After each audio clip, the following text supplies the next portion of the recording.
Every month you decide to save, but somehow the money disappears, right? Today, I'll show you a simple, realistic monthly savings plan that anyone can follow, even if your income is low. Let's begin. The first step in monthly savings is understanding your income clearly.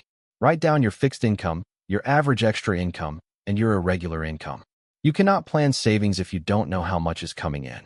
Next, list all your monthly expenses. Divide them into 3 categories: needs, rent, food, electricity, fuel; wants, eating out, entertainment, shopping; savings and investments, the amount you keep aside each month. A simple rule you can follow is the 50-30-20 formula. 50% of your income for needs, 30% for wants, and 20% for savings. If your income is low, reduce wants and increase the savings percentage gradually. The easiest way to save is to automate it. Set an auto transfer the moment your salary comes in. When saving happens automatically, you don't feel the pressure of doing it manually. Try zero-based budgeting. Every rupee is assigned to a purpose. If money remains at the end of the month, it must go into savings or investments. No money should be left without a job. You don't have to sacrifice everything.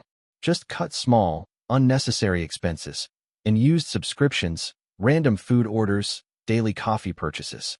These tiny savings become big over months. Saving without a goal is boring. Set a target: emergency fund, a new laptop, down payment, vacation. Goals make saving enjoyable and motivating. Track your savings progress every week or at the end of the month. Use simple apps or spreadsheets. When you see progress, you naturally want to save more. Savings is not about how much you earn. It's about how consistently you save. Start small, stay consistent, and watch your money grow. If you found this video helpful, like and subscribe for more finance content.